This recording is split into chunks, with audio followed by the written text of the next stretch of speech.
반갑습니다. 차트 분석남입니다. 이번 강의에서는 지난 강의에서도 몇 차례 말씀드렸던 이동평균선 돌파, 정배열, 또 정배열의 안착에 대해서 조금 더 많은 종목을 다뤄보면서 실전 매매의 감을 끌어올려보는 시간을 갖도록 하겠습니다.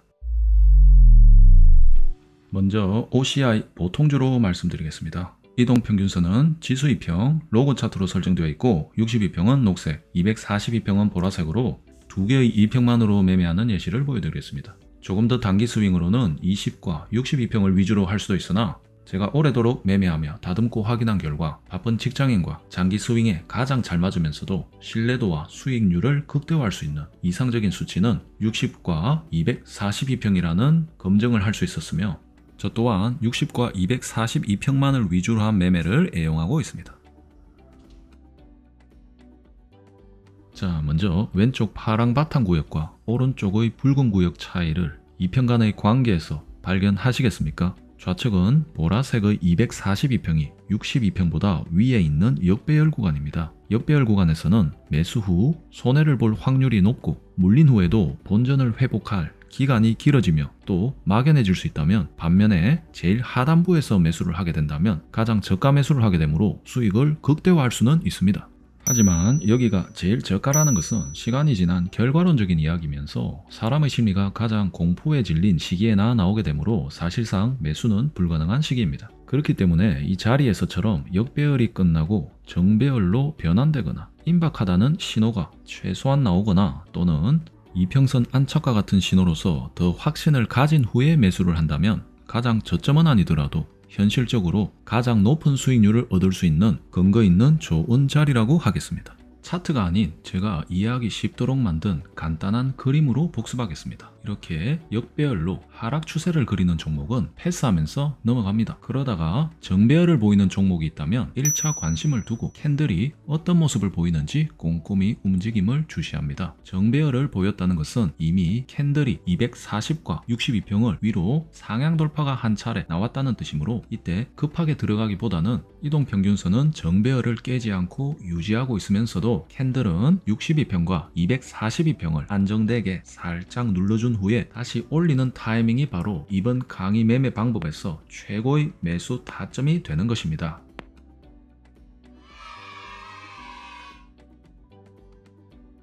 간혹 주식의 쓴맛을 덜 보신 초보분 또는 물려보셨음에도 그 과정에서 깨달음을 얻지 못하신 분은 가장 저점을 점쟁이 마냥 지나치게 예측 매수 후 우상향할 것이라는 단꿈에 빠지는 오류를 범하곤 합니다. 하지만 우하향하는 종목이라고 이 정도면 최저가이겠거니 하고 예측 매수하는 것은 예를 들어 학교에서 흔히 보이는 공부를 포기한 채 뒤에서 잠만 자는 10명의 학생 중에서 다음 시험에서 누가 대박을 칠까 하는 것을 맞추는 것과 같은 무의미한 예측입니다. 그러므로 우리가 해야 할 일은 이 같은 막연한 예측이 아닌 쟤는 공부만 하면 잘할 것 같은데 하는 학생 중 실제로 공부를 갑자기 하더니 진짜 성적까지 오르는 결과를 보인 후에 공부 탄력을 놓지 않고 지속적인 성적 향상을 이룰 것 같은 학생을 선별해내는 눈을 가지는 것이 핵심인 것입니다.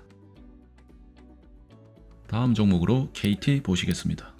정배열 전후 구별이 되십니까? 2020년 후반 강한 파동과 함께 2020년 말에는 정배열을 보였습니다. 하지만 강조하는 바와 같이 정배열이 된 지점 또는 이렇게 60과 240선을 강하게 돌파하는 파동은 그 지점이 매수 자리가 아니라 이후 정배열이 된 후 이상적인 눌림을 보이는 이런 자리가 최고의 매수 타점이 되는 것입니다.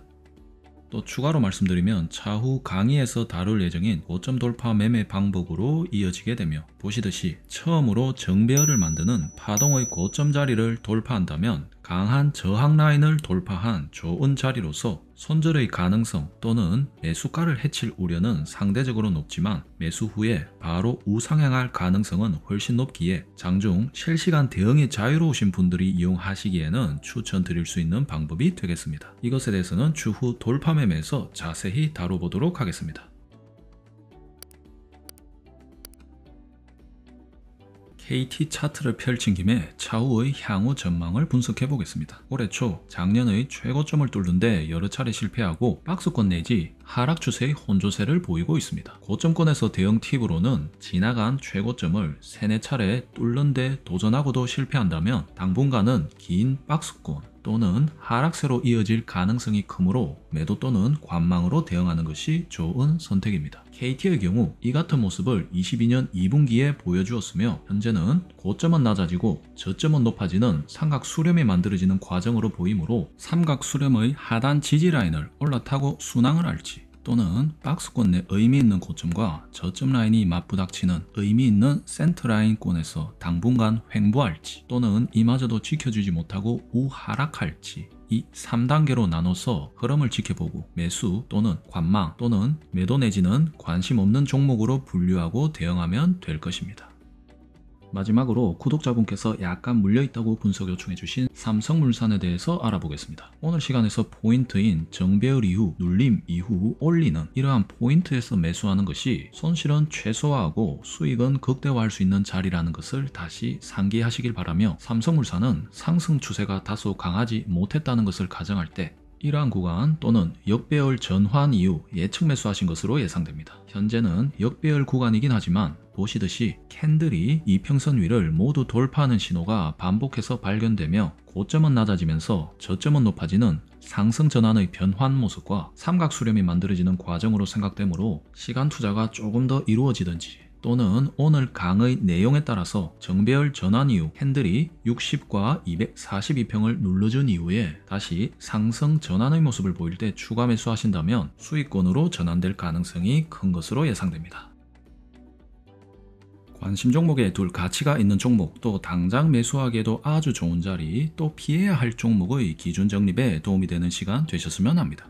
오늘 강의가 도움 되셨다면 좋아요, 구독, 알림 설정으로 추가 영상 제작에 힘을 주시면 감사하겠습니다. 몇 분 남짓한 영상에도 여러분의 이해를 극대화하기 위해 훨씬 더 많은 시간을 들여서 그래픽 작업에 신경을 쓰고 있습니다. 다음 시간에도 주식 매매 좋은 패턴 영상을 준비하여 돌아오겠습니다. 감사합니다.